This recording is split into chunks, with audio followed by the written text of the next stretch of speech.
Good afternoon, everybody. Thank you for joining us. Today's webinar is titled U.S. Drug and Alcohol Regulation Update 49 CFR Part 40, Oral Fluid Drug Testing and More. It's a fun title about a very serious and important topic. So we're glad you can join us today. First, before we start, a little housekeeping. You can ask questions or share comments in the chat throughout the webinar. We ask you to stay muted and don't raise your hand while the presentation is going on. During the question and answer portion after the presentation, you may raise your hand and will be called upon to unmute yourself to ask a question or share a comment. You can also still continue to use the chat or the Q&A. For any questions that you may have. The slides and a recording of this presentation will be posted to our webinars page within a week of today. It will also be announced in our newsletter. Tomorrow, you'll receive a brief survey to provide feedback on this presentation and to help us plan for future presentations. We hope you'll be able to share your feedback. Next. You've probably all used Zoom before, but if you're new to it, that's how you turn your video on or off.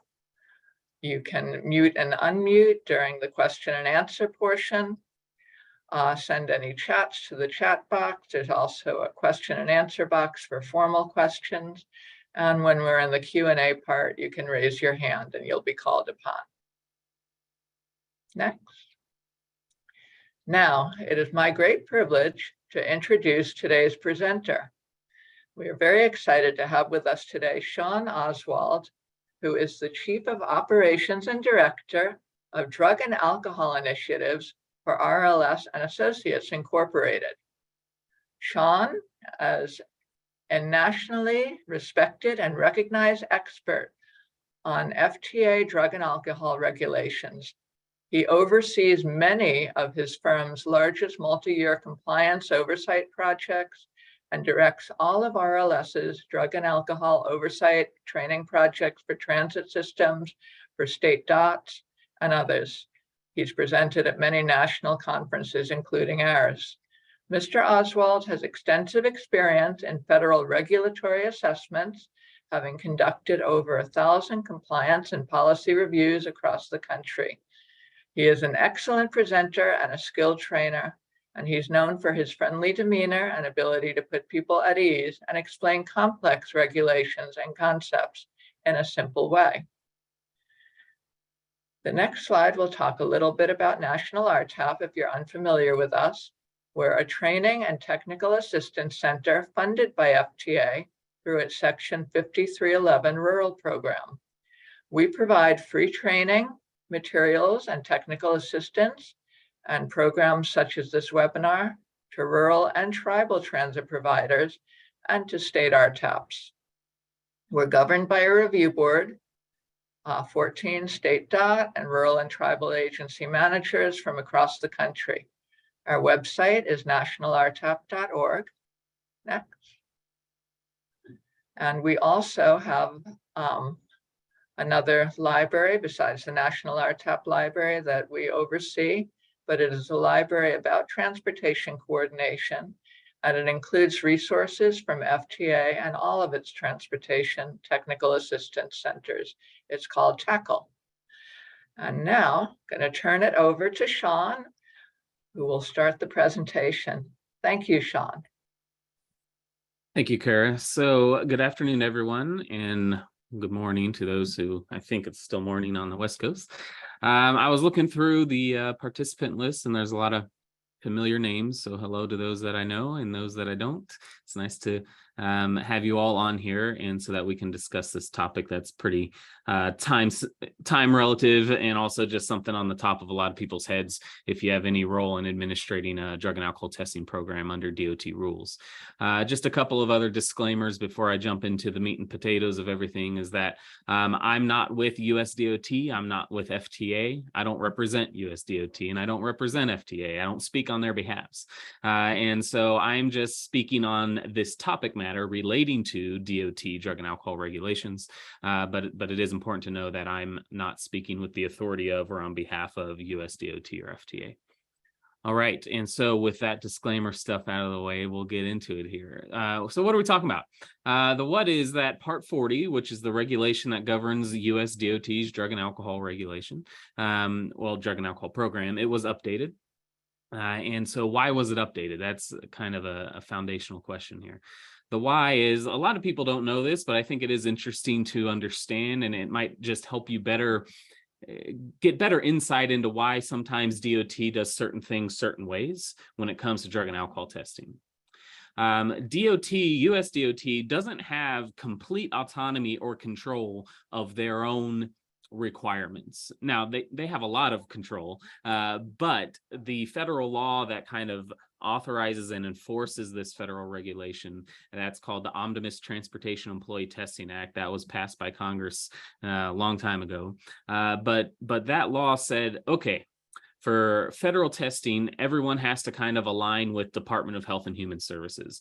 DHHS is kind of the lead of federal drug and alcohol testing for all federal modes. Now, each mode's going to do things a little different, but essentially what that law told DOT is, DOT, your rules have to align with DHHS rules. And so a few years ago in 2019, if you can remember way back then, DHHS, they actually published their own final rule in 2019, and at that time in 2019 started to allow oral fluid testing for DHHS testing. Well, because the federal law requires US DOT to align with DHHS, after DHHS said, we're going to do oral fluid testing, DOT had to say, okay, well, now we got to figure out how we're going to do it. And so they took the time that they needed to go through the regulatory updating process. That's not something you can do overnight. You have to draft a rule. You got to put it out for public comment. They have to read all the public comment. And US DOT is really, really good when they change their regulation. They read each and every comment, and they really take it seriously to try to understand what the comments said, why the comments are saying those things. Is this regulation too burdensome? Is it not burdensome enough in some ways? But DOT really looks at comments. So in the future, if you did not comment on the DOT notice of proposed rulemaking, in the future when it changes again, I would highly recommend that you do, because they're very good at really looking at and listening and trying to understand all those comments. And so for the time period from 2019 to 2023, they went through that rule publishing process. And then finally, in May 2nd of 2023, they published the final rule, the update to Part 40. So US DOT published the update to Part 40 on May 2nd of this year. And on May 2nd, when they published the final rule, they said June 1st, 2023 is when these rules will take effect. And so now we're June 21st. So just a couple weeks after the effective date for these changes. So that's kind of the timeline of all of this. I just wanted to put this graphic on here to help those of you who may not understand how Part 40 applies to the industry, to make sure you guys have a good visualization of how Part 40 applies to our industry and how much of a big impact it has. So Part 40 is the regulation that was updated that we're talking about here today. But what does that mean? What is that? Well, Part 40 is the regulation under US DOT that governs the entire industry of transportation. So although this webinar is for National RTAP, who focuses on the transit industry, Part 40 is not specific just to us transit folks. Part 40 covers everybody in transportation. It's what we call an umbrella regulation, hence the umbrella on your slide, right? So Part 40 covers all modes, the airlines, motor carrier, the railroads, yes, us transit, pipeline hazardous materials, and Coast Guard. Now, Coast Guard is technically part of Department of Homeland Security, but they still fall under DOT for drug and alcohol testing purposes for some of their drug and alcohol testing purposes. So anyway, that's the regulation. Part 40 covers all of these modes. What I always tell people is Part 40 is the regulation that tells us how. It is a how regulation. Part 40 tells us how to do a drug test. It tells a urine collector how to collect urine for a drug test. It will tell an oral fluid collector, with these new changes, how to collect oral fluid for a drug test. It tells a breath alcohol tech how to do a breath alcohol test. It tells the medical review officer how to review a drug test and verify it as positive or negative or a canceled test or something else. It tells an SAP how to return someone to duty following a violation of that regulation. So it's very much the how regulation, right? And so that's what was changed, because how we do a drug test or an alcohol test on a transit driver is the same as how it's done for an airline pilot. It's the same as how it's done for a railroad worker. The how is the same no matter what. That's why we have this one regulation, Part 40, that covers everything. Okay, and so that is the regulation that was updated. Pretty big deal. So the who, well, the who is basically what I discussed here. Everyone in DOT. Part 40 affects everybody in the DOT. And that includes employers, so transit employers, yourselves, most of you here. It impacts employees who are covered by DOT regulation. It even impacts applicants to DOT regulations. Then certainly it impacts the service agents, the collection sites, the MROs, the SAPs. It impacts everyone who has anything to do with DOT drug and alcohol testing.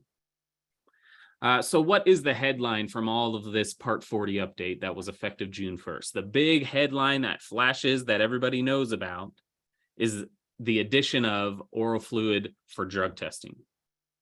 Other things changed as well with this update to Part 40, but the big headline is we're now going to be allowed to use oral fluids to conduct drug tests. Before this update, we were only allowed to do urine drug testing. That was the only option, urine drug testing. We could and still can do breath alcohol testing, and we can even do saliva collections for alcohol testing. We could do that before this update. But what changed with this update, June 1st, is the regulations will allow for the collection of oral fluids for drug testing. Okay, a couple big things I want to make sure you understand. The addition of oral fluid drug testing is an alternative to urine testing, not a replacement. I'm already seeing in the month since the regulation was announced from May 2nd to now, so a month and a half. I've already been to many places around the country where people are like, I can't believe it. I can't believe it, Sean. They got rid of urine testing. We've been doing urine testing for so long now. They got rid of it. No. They didn't get rid of urine drug testing. They've just added oral fluid as an alternative specimen type to do testing on for drug test. Okay. So the oral fluid collection process is going to be very parallel to what the current urine specimen collection process is. Of course, we're going to get it from a different place, right? Urine, one place, oral fluid, another place. But the process of how it's done, when you get called back, you still got to show your ID. You still got to do everything you would for a urine test. It's going to use the same form. They're just going to check a different box. But here's the big thing. What I'm hearing a lot of people think is, oh, these oral fluid tests, they're going to have instant results. They're going to take our saliva, they're going to take our oral fluid from my driver, and they're just going to be able to test it right there, and I'll get an almost instant result. Isn't that great, Sean? Well, no, you're not going to get an instant result. Why do people think that, though? Well, people think that because oral fluid testing is not new for drug testing. It's been around for a long, long time. It just wasn't allowable for DOT testing.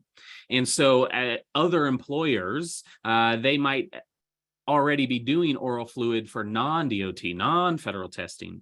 And so there are methods by which you can get instant results from an oral fluid drug test.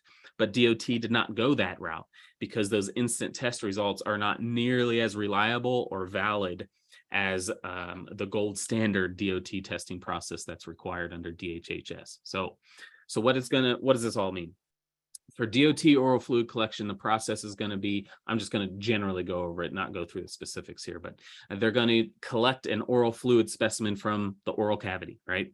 And then from that collection, they're going to take it and split it into 2 vials, just like we do for urine. Same thing happens now. They go into the bathroom with the cup, they pee into a cup, they take that cup of urine and they split it into 2 bottles. Very parallel process for oral fluid. They're going to take an oral fluid sample from the mouth, and then they're going to split it into 2 vials. And then those 2 vials are going to be packaged up just like the urine bottles are packaged up. And then they're going to be shipped off to a DHHS certified lab for testing. Okay, by design, by regulation, the site who collects the specimen cannot test the specimen. It has to be separate, and it has to be done by a DHHS certified lab, the testing of the specimen. And so those 2 vials will go off. They will test the primary vial, just like they do the primary vial of urine. They'll test the primary vial of oral fluid. The split will go in storage if needed, just like we do for urine. And so the lab will test it, and then the lab will do the result and give it to the medical review officer, just like we do for urine testing. Once the MRO gets the lab result, the MRO will do his or her review process. If that requires talking to the employee or the donor, then they do that. And then once they verify a result, the MRO, they will provide that to the employer. So the process is very, very parallel to the urine collection. And the timeline will also be very, very close. All right. The addition of oral fluid specimen testing is not really going to speed up your time to result. Okay, your time to result will be very similar to a urine test. However, what this oral fluid collection will allow for is a really great potential to lower the burden on many transit operations from the collection process, not from the result portion, but from the collection process. Okay, and so what this oral fluid collection is going to do is allow you to get drivers, dispatchers, mechanics, any other safety sensitive employee. It's going to allow you to get them back to operations much quicker in some circumstances than what urine fluid would allow for. One example, we'll talk about a couple. One example is right now with urine testing, if someone goes in and cannot provide enough urine, they have to wait for up to 3 hours to provide a urine specimen. Well, that's a long time to lose someone from your operations. Well, now with the addition of oral fluid testing, you can either just choose not to do urine testing and just do oral fluid, and then that's quicker to get them back. Okay. Or if you choose to continue to do urine collections and you start with the urine collection, but they can't pee at the time, well, then instead of waiting those 3 hours, you will now have the option to say, okay, I don't want my employee to wait for 3 hours to provide another urine specimen. I want you, collection site, to just switch over to oral fluid testing. I don't want to wait 3 hours. I want you to just move over and get an oral fluid sample, and then I want to get them back out on the road. And so now, instead of waiting for 3 hours, you might get them back in an hour. So that's a great example of a lowered burden on transit operations. So that's good. We'll talk about some more here in a little bit. But okay, the next topic here, can you guys start doing oral fluid testing right now? The changes were effective June 1st. That's what my slide said. That's true. They were effective June 1st, but no, you can't yet do oral fluid testing. Even though the regulation's updated, it's changed, it's effective, you still cannot do oral fluid testing because DHHS has not yet certified 2 labs to do oral fluid testing. All right. In order to do an oral fluid test, we have to have 2 DHHS certified labs that are certified. We don't have that yet. Okay. And so once we have at least 2 labs that are certified by DHHS to do this oral fluid testing, then at that point, you will then be able to start doing oral fluid testing. Why do we have to have 2 labs? Well, you have to have 2 labs because of the DOT process, in fact, the DHHS process, but the DOT process requires 2 labs to be involved in a drug test, whether it's urine or now oral fluid, because there's an allowance for employees where when we test their primary specimen, if the result comes back as positive or adulterated or substituted, the employee has a right to say, wait a minute, I don't think that's right. I'm going to require you, my employer, and I'm going to tell the MRO that I want my split specimen to be sent to a new lab, a second lab, and I want them to test it because I don't believe this first result. I think that's wonky. And so the employee has a right to do that under federal regulation. And so, of course, that means we have to have 2 labs certified to allow for that process. Okay. Now, of course, they're going to continue to certify more than 2 labs over time. But in order to get started, we have to have 2 labs. Okay. Don't ask me what the timeline is. When will the 2 labs be certified? I don't know. Nobody knows. I've been to a lot of conferences since May 2nd, and everybody has their guess. Oh, I think it'll be pretty soon, the next couple of months. Other people say, no way, it's going to be in a year and a half or 2 years. So everybody's spitballing. Nobody really knows. But I don't know either. I don't have a crystal ball that's any more special than anybody else. But my guess would be probably not anytime real soon. I would, if I was a betting person, I would bet that it probably won't be until 2024. But that's just my guess. I have no idea. We might wake up tomorrow and they say, ding dong, certified labs. I don't know. I don't think that's true. but the timeline on when will labs be certified, unknown. Okay. All right, moving on here. Big point to understand. The employer and nobody else. That means you, the transit employer. The transit employer, the person employing the donor, they are the ones who has the authority to choose what specimen will be used for their drug testing program. Okay, no one else has the authority. Okay, so a union cannot negotiate. Well, they can try to negotiate what specimens are tested for, but ultimately it's the employer's decision. Okay, donors can't choose what specimen. Your employee or your applicant, they can't say, oh, I prefer an oral fluid test or I'd prefer a urine test. No, the employer chooses the testing type, the specimen type. You could choose between urine or oral fluid. You could do one or the other, or you could do both. Okay. What you're going to have to do, what every employer is going to have to do who wants to move to do oral fluid testing, which most of you are going to want to, I'd imagine. That's why you're on this webinar. You're going to have to establish this new thing, this new phrase used in the regulation called a standing order. This is a new phrase that all of you in drug and alcohol program management are going to start to become very familiar with, because you're going to have to establish some kind of, quote, standing order with your collectors, with your collection site providers, where you direct them. Hey, me, Acme County Transit, I am directing my collection site, Acme County Urgent Care, that when my Acme County Transit employees come in for a drug test, I want you to do only oral fluid testing on them. I'm no longer doing urine testing, or vice versa. Acme County Transit, I don't want to do oral fluid testing. I only want to do urine testing. But probably most employers are going to have some combination of both. And so you'll tell them, okay, I want urine testing for pre-employment test. I want oral fluid testing for a random test. I want oral fluid testing for post-accident test. I want urine testing for return to duty test. So you can choose by test type, but you can't choose by employee. You can't say, oh, Joe's going to have urine and Sally's going to have oral fluid. No, it has to be the same for everyone. So you can go by testing category, but you can't drill down to the individual level here.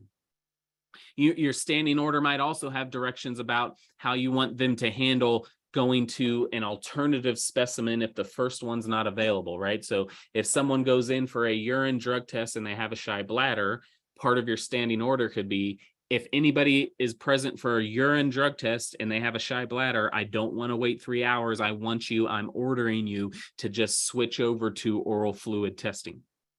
That could be part of your standing order. And then vice versa. If someone comes in for an oral fluid test and they have a dry mouth, that's a new phrase that's going to be in the regulations. That is in the regulations. You've heard of shy bladder, someone can't pee. Well, now we have this concept, dry mouth, where someone doesn't have enough oral fluid in their cavity to get a sufficient amount.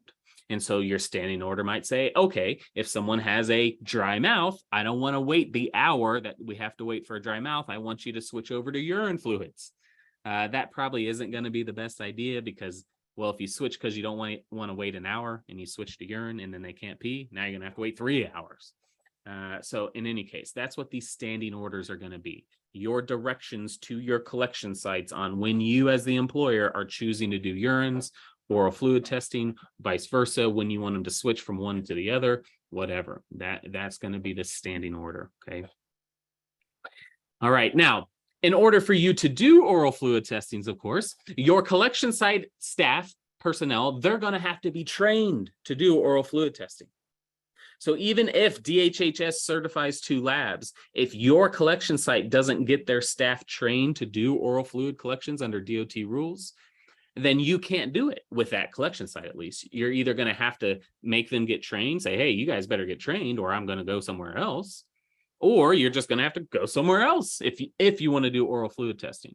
No one is forcing the collection sites to do oral fluid collections. However, I would think that about 99 out of 100 collection sites are going to choose to get their staff trained in oral fluid testing because it's just quicker, it's easier for them as well, and they just want to provide the service to their clients. To be frank, if a collection site doesn't offer oral fluid testing when it's ready, they're going to lose a lot of clients. And so I would fully expect most collection sites are going to get their staff trained. Okay. All right, second big point on this slide, all oral fluid collections, part 40 says this, all oral fluid collections are considered directly observed collections, okay? And also, there is no requirement for an oral fluid collector, the technician who's collecting the oral fluid, that person does not have to be the same gender as the donor. All right. And so there are some circumstances written into part 40. This is not new. This has always been the case. Well, it's been the case for a long time. There are 6 kind of main circumstances where an employee or an applicant where a donor has to do a directly observed test. Okay. All return to duty and follow-ups have to be directly observed. If the urine specimen was out of temperature range, it has to be directly observed. A recollection has to be directly observed. If the specimen appears to be tampered with, the recollection has to be directly observed. If the MRO finds an invalid result, doesn't have a medical explanation, the retest has to be directly observed. And there are some other scenarios as well. And so in those scenarios where part 40 says directly observed collection is required, then if you have a standing order that allows you to do oral fluid testing, then when directly observed collections are required, you can simply just continue with your oral fluid test because any oral fluid test is considered a directly observed collection. And so that's great because right now with urine collections, if a urine collection has to be directly observed, your collection site has to find somebody of the same gender. And that can cause problems and delays sometimes because they might not have someone immediately available and they have to call someone in from another location, or they have to call the employer and say, hey, you need to send someone down here the same gender. And so again, that's an example of how the urine collection process inserts these delays that will now be hopefully mitigated with the oral fluid collection process. Okay, now the final bullet down here is when collections are started as urine specimens and when a directly observed collection is required. If the collection site does not have a same gender observer, they can switch to oral fluid. We just discussed that, but they can only do that if you, the employer, have a standing order in place to allow them to do that. They can't just do it because it sounds good. You, the employer, have to have had a standing order saying, okay, if a urine collection is directly observed, and if you don't have a same gender observer, then you can go ahead and switch to an oral fluid. All right. Now, if the standing order is not in place and that collection site does not have same gender for a urine collection, then now the collector is going to have to call the DER, the employer, say, hey, we don't have a same gender. Do you authorize me to go to an oral fluid test? And so if the DER authorizes them to, then they can. But again, that's arching back to the fact that what I said earlier, the choice is the employer to choose the specimen type, nobody else. All right. Now, at the very beginning, I said oral fluid testing is not being required. It's just an alternative specimen. You don't have to do oral fluid testing. Well, that's true with one asterisk, with one exception. There is one set of scenarios where now Part 40 is mandating oral fluid collection as the only allowable specimen in that scenario. And so what Part 40 has said is, okay, employers, subject to my regulation, Part 40, if you have any employee or applicant who is transgender or non-binary, if they are required to have a directly observed collection, then the only authorized specimen type for a directly observed collection on someone who is transgender or non-binary is an oral fluid collection. Okay, but make sure you hear me clearly here. The rules have not stated that for transgender and non-binary employees that all of their drug tests have to be oral fluid testing. No, that's not what the rules have said. The rules have said if someone is transgender or non-binary and they have to have a directly observed test, then that directly observed test must only be oral fluid testing. You are no longer allowed to do a urine directly observed collection on someone who's transgender or non-binary. Okay, but it's just in that limited circumstance where the collection has to be directly observed and the person is transgender or non-binary. Okay, so if you have someone who is transgender or non-binary and they're just going in for a regular old pre-employment test, a regular old random test, and there's no other reason that's requiring it to be directly observed, so it does not have to be directly observed, then you can still require them to do a urine test if that's what you want to do. Okay, the only time you're mandated, again, I'm going to say it for like the third or fourth time, the only time you're mandated to do an oral fluid test is when someone who's transgender or non-binary has to have a directly observed collection. That's very small. It's just 6 circumstances when anyone has to have a directly observed collection. Okay. All right. So that's that topic. Stand down policies. All right. Well, forever and ever, this is not new. The regulations have always prohibited employers from having a stand down policy without getting an explicit waiver from FTA. Stand down policy meaning a stand down policy is when an employer would take action on an employee's test result before receiving the MRO verified result. That when you become aware of the lab result, but the MRO has not verified the result yet, that the employer is going to take some action on that employee that's like discipline action or something like that. That's called a stand down policy. That's always been prohibited. It's almost always not allowed unless you get a very specific waiver from FTA. That's still the case. Okay, nothing has changed there. But what the new regulations have done is they've kind of doubled down on this, and they said, okay, employers, Part 40 said this, hey, employers, we are explicitly prohibiting you, employers, from ordering a second drug test using an alternative specimen just because the first specimen was a negative result and you were looking for something else other than a negative result, right? So let me translate that. Okay, until June 1st, we only did urine testing. So there was no alternative type of test to do. It was only a urine test, okay?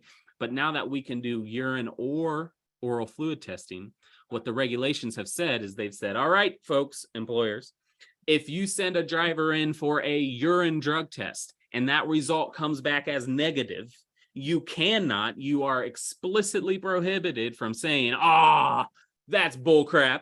We all know he or she was using drugs, and so I'm going to send him back for an oral fluid test. Well, his urine test was negative. I'm sending him back for an oral fluid. That is explicitly prohibited. And vice versa. If you send them for an oral fluid test, it comes back negative, and you say, oh, well, come on. That's because oral fluid doesn't go back as far as urine does, and so I'm not believing that, and so I'm going to send him back for a urine test. Then that'll catch him. No, you can't do that. Okay? It's explicitly prohibited. So don't get crazy.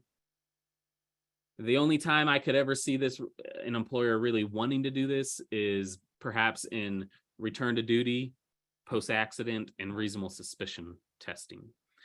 Particularly post-accident reasonable suspicion, where if you have someone at work who appears to be impaired by drugs or alcohol, and so you send them for a reasonable suspicion test and comes back negative, and you're like dumbfounded. What? He smelled so strongly of this drug and he was acting so weirdly and he had all these things going on. I can't believe that it was a negative result. I'm going to send him back for that other fluid test. No, can't. Okay. All right. Well, what else changed? The headline was oral fluid testing will be allowed, but some other things changed. And so let's talk about what those other things are. Employee ID numbers are now allowed in all circumstances to be either social security number or an employee ID number. Like if you issue your employees employee ID numbers, those two things have always been allowed before the regulation change: social security, employee ID numbers. Okay, but what now is also allowed with this change is Part 40 is explicitly saying, okay, also any other state issued or federally issued ID numbers to include driver's license numbers are also now also allowed to be used as the identifying number for that person on the CCF or on the ATF, the alcohol testing form. Okay. So why do I have so many exclamation points there? Well, this is National RTAP. The vast majority of you, probably all of you, are in the transit world. You have been sending employees for FTA test. Prior to June 1st, 2023, your CCFs, your custody and control forms, and your ATFs, your alcohol testing forms, they were not allowed to have had your employee's driver's license number on there. But I bet a lot of you have been struggling with your collection site because your collection site kept putting their driver's license number on there. And you kept telling them, hey, stop it. You're not allowed to use the driver's license number. And they say, okay, sorry. But then they keep using the driver's license number. And you had to keep getting these affidavits or keep writing these memos to the record. Ah, it was so frustrating. Well, now, after June 1st, the driver's license number is allowed. Phew, phew. That was a really big issue around the industry because why was it a big issue? Well, FMCSA, the Federal Motor Carrier Safety Administration, a couple years ago, they stated if you're going for an FMCSA test, the only acceptable ID number is a CDL number. That's it. You can't use anything else. It must be the CDL number. Well, but that was only for FMCSA. But when that happened, it spread like weeds that, oh, we got to use driver's license numbers. Oh. But everybody forgets there's these weirdos that have CDLs that aren't FMCSA, transit folks. And then, of course, not even all transit folks even have CDLs. All right. So all of that to say, phew, a big problem is now no longer an issue. Your collectors can use their driver's license number if that's what they want to use. Great. Okay. What else changed? SAP evaluations. The new Part 40 has implemented as a formal change what DOT did temporarily during COVID times. So when the COVID pandemic kind of shut down a lot of industries as far as doing in-person stuff, well, what DOT did back in 2020 and into 2021, 2022, what DOT said is they said, okay, well, our regulation used to require, and at the time still did require, SAP evaluations to be face-to-face. They had to be in-person face-to-face. But DOT said, well, but because of the COVID pandemic, we're going to not enforce that part of the regulation. And so by not enforcing it, they kind of did a roundabout thing and they said, okay, we're not allowing virtual assessments, but we're also not going to enforce the prohibition on virtual assessments. And so it was just an easy, quick way for them to allow virtual assessments without going through the 2-year-long regulatory change process, right? And so, okay, what does that all mean? Well, now in June 1st, 2023, with the new Part 40, that change is now written into the regulation to always now allow remote evaluations. The SAPs have a choice. They can either do evaluations in person or they can do them remotely. They're only allowed to do them remotely, however, if their clinical license allows them to do remote evaluations. Just because DOT says you can do remote evaluations does not mean that their clinical license, if they're a social worker in Oklahoma, if they're a psychologist in Wyoming, each state licensing authority is going to dictate to these clinicians if they are or are not, and when they are, if they are allowed to do virtual assessments. And so if DOT allows it, DOT is allowing it, but also their clinical license has to allow it. All right. So that's a good thing. SAPs can now continue to do virtual assessments when it's allowable under their license, even beyond the COVID pandemic issue. The regulation also reinforced, they didn't really change this, but they reinforced the requirement that SAPs have to have an address that is a physical location. Now that they're allowed to do virtual assessments, a lot of SAPs want to work from their home. However, now SAPs don't want to put their home address on their reports because they want that to remain private. They don't want everybody knowing their home address. And so now they're like not putting addresses on their SAP reports, or they're putting PO box addresses on their SAP reports. It's not allowed. You have to have an address. It has to be a physical location where that SAP sits. That's always been the case. That's not new, But DOT has just doubled down on that. They said, look, we're going to allow you to do virtual assessments, but you still have to put your address on your letters, on your reports. And it has to be a physical address, not a POB box. Not a PO box. All right. So that's another thing that changed. Some changes happen for MROs. Part 40 changes, they've now allowed explicitly for MROs to reverse canceled test results whenever the test result was canceled due to kind of minor paperwork errors. MROs can't reverse all canceled test results, but they're now permitted to reverse any results that had to be canceled because of some very minor paperwork errors. And I've given you the regulatory citations where those paperwork errors are listed. So before, MROs couldn't do that under their own authority. Now they can. If a test is canceled because somebody, forgot to sign something, well, then the MRO can reverse that cancellation under their authority. Okay. The second bullet is a big one. This is also, DOT did several things in this regulatory update to reduce the burden on transit operations, and it's great. So the second bullet on this slide, MRO assistants are now permitted to verify prescriptions with pharmacy staff. Okay, so before June 1st, if your employee went in for a drug test and we found codeine in their urine, the MRO themselves would have to call the prescribing physician or a pharmacist, pharmacy, and to verify the prescription. And only the MRO, only the physician was permitted to do that. Well, some of these MROs are verifying results for hundreds and thousands of people. And so the time that it would take an MRO to get down the list in their day to call every single pharmacist that they had to verify prescriptions, it extended the time to result. Okay, so employers would be twiddling their thumbs. Man, it's been 4 days. Man, it's been 5 days. I still don't have a result. And then on the 6th day, you get a negative result. And you're like, dang, it's negative? Why did it take 6 days for me to get a negative result? Well, because these MROs were the only ones allowed to go verify prescriptions with pharmacies. But now the MRO assistants, the MRO staff who aren't physicians, they're now allowed to call those pharmacies and say, hey, Billy Bob Thornton here. He's a transit driver for Acme County Transit. Can you verify if you prescribed him codeine? They say, oh, yeah, here we go. And so now one MRO might have 10 assistants, 2 assistants, 5 assistants, however many. It's more than one. And so it allows the time to result to be much quicker. So that's great. All right. Some other things for MROs, the new Part 40 has explicitly stated, it was already kind of this way, just wasn't so much in black and white.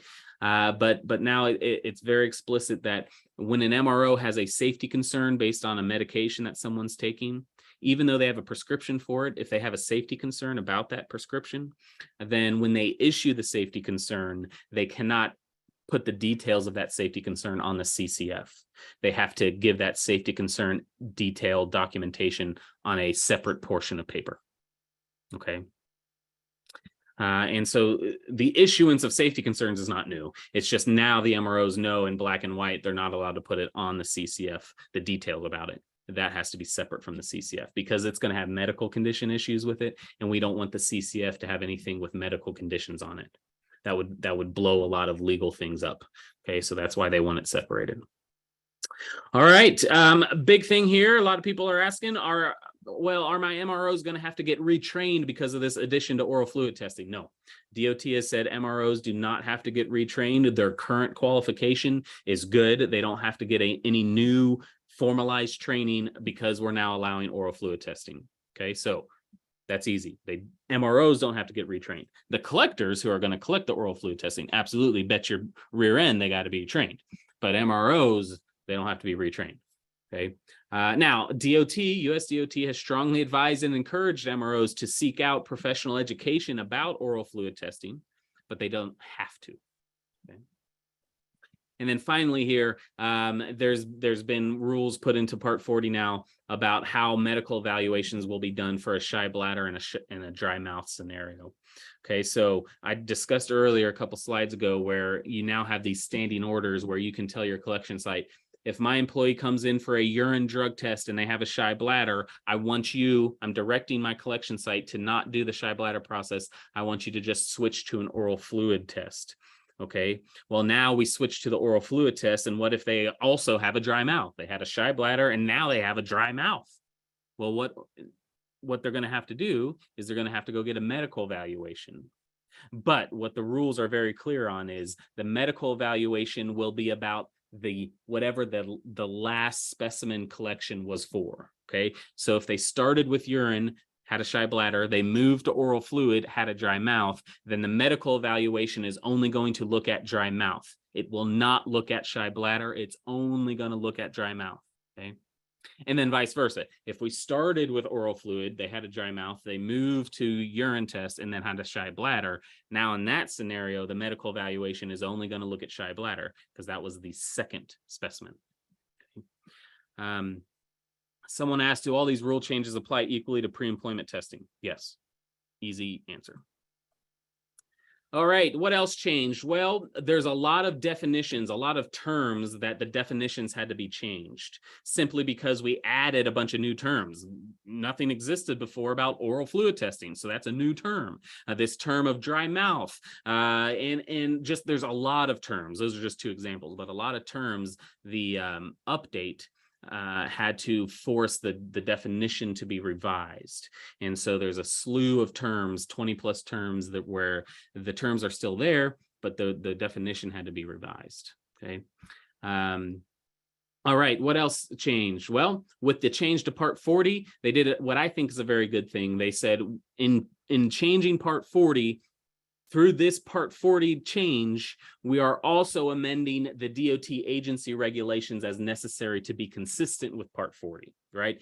And so, for example, Part 655, that's transits drug and alcohol regulation. Right now, there's various parts of Part 655 that talk about urine testing, urine testing, urine testing. Well, now Part 40 allows urine and oral fluid. So if Part 40 changes, now Part 655 is wrong. Well, that would have been the case, but what Part 40 did was very smart. They said, okay, any changes mandated under Part 40 that impact Part 655 are amended, right? And so that's great. And so now the DOT agencies don't have to go through their own formalized regulatory change process. So that's good. Okay. That very bottom bullet, for those of you who may be applicable to, some transit agencies also deal with railroad regulations, is that the FRA post-accident toxicological testing requirements are not impacted by these changes. FRA has very specific post-accident testing requirements, and none of these Part 40 changes impact those. Okay. I know we have about 15 minutes left, and so I will have time for questions. And what I have left here is just pretty quick to go through. Service agent credentials. We already talked about both of these. MROs don't need new training. Oral fluid collectors will need training. Your policies. DOT says policies do not need to be changed unless you have any language in your policy that references like urine testing. And so if your policy is very vague in its language, then you don't need to update it. But if your policy has said we do urine testing, then now you're going to have to change your policy to allow for both urine and oral fluid testing. If you've cited certain portions of Part 40 within your policy, those might have changed. Some of the subsection numbers have changed. And so if your policy cites any of those, you'll have to update those. Okay. New templates will be available soon from FTA. And many transit agencies are adopting an addendum to serve as a stopgap until they can go through the formal policy change process. Okay. This next slide shows you the Part 40 subsections where the numbers change. So I'm not going to go through this line by line, but it's here for your reference, right? What used to be 40.35 is now 40.36. What used to be 40.45 is now 40.40. Right, so you need to go through this and look in your policy. Have you cited any of these old numbers? If so, you need to change them to the new numbers. What does all this changes? What does it mean for employers? We've went through most of this, but as a recap, you're the one who decides what specimen will be used. You're the one who decides any subsequent collections in shy bladder, dry mouth, what specimen will be used. And you're going to have to establish a standing order. We've talked about all that. What does this mean for employers continued? You're going to have to, if your collection site is going to do oral fluid testing for you, you need to get copies of their training credentials. Okay. Another thing is it's going to continue to be very vital that DERs remain available to collectors when their employees are being tested, in case the collector has to call and say, hey, do you want me to switch to oral fluid? Can I switch to urine? They have a dry mouth. Can I switch to urine? You need to be remaining available. Okay. And then you have to consider what your policy impacts are going to be. We just went through generally what those are. Okay, what does this mean for your employees? They just need to know they might be subject now to a new type of test, oral fluid. They need to know that the employer is the one who chooses what type of test is going to be done. They should be aware that SAP evaluations may now be conducted remotely. Okay, and then I've also given you a link to USDOT's summary of changes, and so you could give that to your employees if you wanted to, just as a resource for them to reference. And then here, lastly, is a list of all the resources that from ODAPSI. These aren't ours. These are from USDOT Drug and Alcohol Policy and Compliance. Summary of changes is there. Their notice about the CCF updates for oral fluid is there. Their update about what you have to do with your policy is there. And then the very bottom link is the actual published final rule. Okay. So with that, I will give it back over to Kara, and she can deal with any questions that people may have. Well, thank you so much, Sean. I mean, you've answered many of hundreds of people's questions already. That was an amazing and informative presentation. But we did get one more question through the chat that you haven't answered, and they're starting to come in. And somebody has their hand raised. So let's do the one through the chat first. Is a urine test still considered the most accurate test?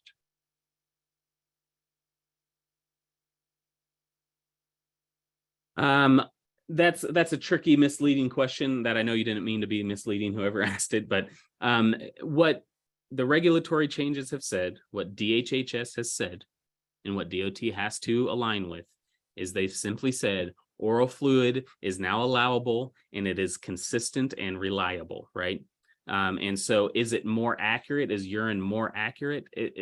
That's not an easy answer. A very simple answer, although it has no impact on anything, is that generally a urine test might find drug use a little bit longer than what an oral fluid test would do.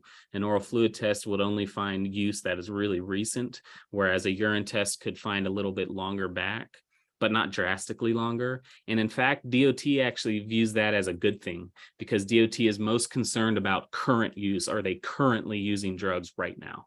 And so oral fluid testing does a very good job of telling you right now. Thank you, Sean. We have another chat question in the chat from somebody who has a transit agency in a remote location, and they're thinking of a situation where they have an employee who identifies as transgender or non-binary and requires an observed collection. If their site does not have the ability to do oral fluid testing, do they need to send the employee to another site, which, because they're rural, could be far away? Yeah. Unfortunately, you're going to have to figure it out. The regulations are requiring it only oral fluid, if it, again, only for the directly observed. So if your collection site's not offering it, you're going to have to figure it out. If that means driving them 3 hours down to the next city that has a site, yeah.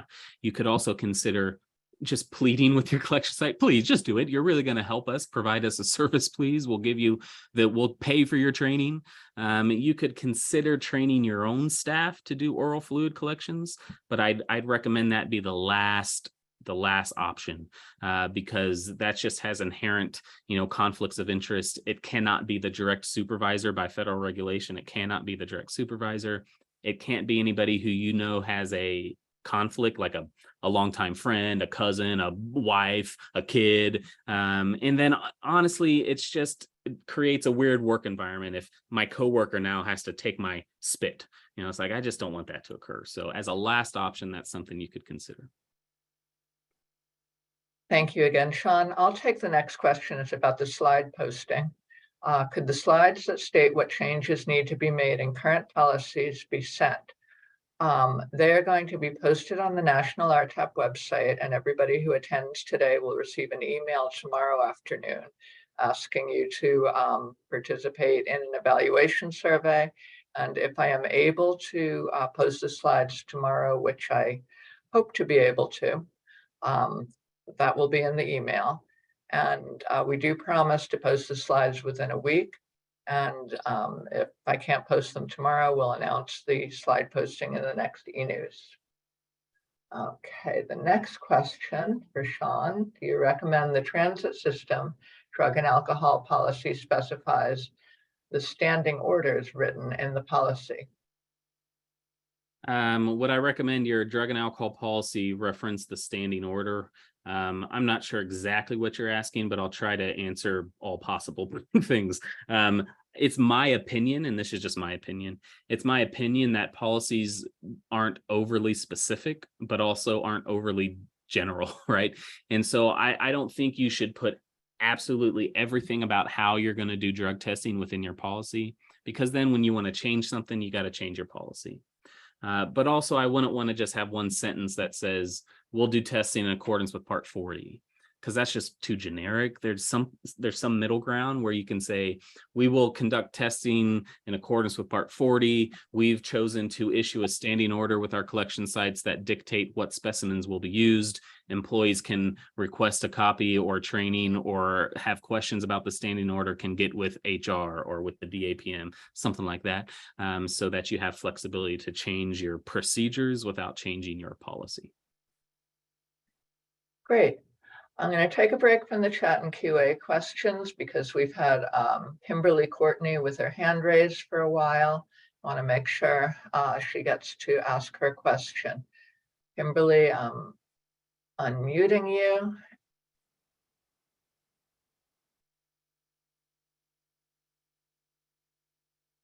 Well, I asked you to unmute, but if you want to ask your question in real time, you're able to. While we're waiting on that, I want to add one last thing on that policy question about the standing order. If you're going to choose to, like, say all of our pre-employments are going to be oral fluid, your policy should say that. If you're going to say all of our tests will only be oral fluid, your policy should say that, right? But if you're going to have a lot of nuance in how you're doing a lot of different things, then you might just reference, our choice on what specimens will be used and which scenarios will be dictated by the standing order and is available upon request, something like that. Okay, we didn't get the live question. We'll go back to the chat questions. Will our state DOT be updating their written drug and alcohol policy in which all employees received and are trained on? I don't think that can really be answered. Yeah. No, I can't, of course, answer that. And the asker, Cheryl Kissling Werner, I don't know that name, so I don't know what state you're from.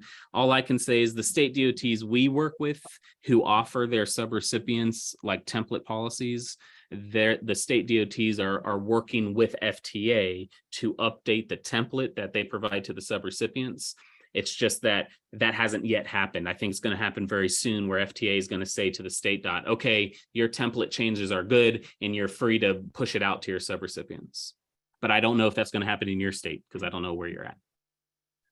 Right, and you don't know when and anything like that. Okay, so the next question we have, I'm not sure if you can, it's a little outside of the regulations. How is the specimen for oral fluid actually physically collected? Yeah. Can you speak on that, or is that found in the regs? Or well, it is kind of generically. We can't actually answer it in specifics yet because the labs aren't certified.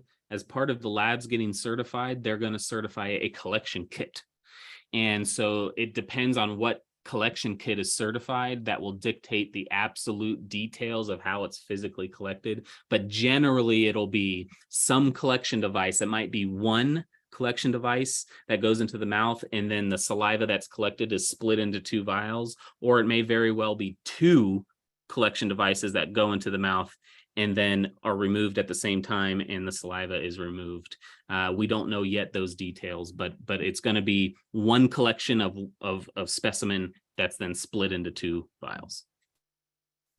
Thank you. And we got a question through the Q&A rather than the chat.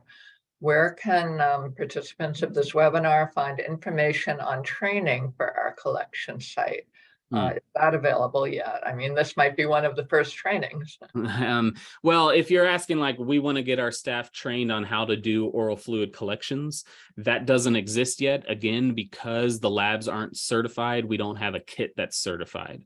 Once the labs are certified, we'll know which kits are allowed. Once the kits are allowed, then there will be training available, and it's going to mirror the urine training, whereas an oral fluid collector training is going to require some like didactic classroom training to teach them the rules about oral fluid collections, and then they're going to have to do proficiency demonstrations using those new kits, showing the instructor that they can do consecutive proficiency demonstrations without any errors. So the process is going to be like that. We just have to wait for the kit to be approved to know what kit it's going to be.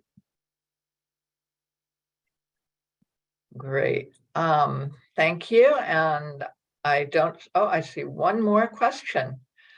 Okay, this is an interesting question. I don't think it's in the regs, but see if you have an answer. How can we add more collection sites in our areas? Any guidance on that? Well, Debbie, by the way that you asked that, I'm kind of curious if you're with a transit agency or you're with a third party administrator. But if you're with a transit agency and you're asking, how can I find more collection sites? Then you're just going to have to ask around, and then you're going to have to ask, are they going to do oral fluid testing? Are they going to get trained? You could also approach agencies within your community who aren't currently doing testing, like sometimes chiropractors' offices, even pharmacists, urgent cares, and say, hey, we need some more providers for weekend testing or for early morning or late evening testing. And you guys currently don't do DOT testing, but if we help pay for you, or if we help you understand what's needed, would you be willing to become a collection site for us? And sometimes that can be successful. Excellent. That's it for questions. So thank you so much, Sean, for a truly illuminating presentation and a lot of important information that everybody needs to know. The last slide will give our contact information. We did get one more question. Let me see if, but it is 3. So I'll just send it to Sean afterwards and I'll reply via email to the person who asked it. Okay. So the last slide shows our contact information. If you have further questions, we ask that you send them to info@nationalrtap.org. Sean has also listed his contact information. So we thank everybody for their attendance and participation, and certainly big round of applause for Sean for broaching this really prescient topic in a comprehensive way. So thank you, and everybody have a wonderful rest of day. Thanks, everybody. Take care. Bye.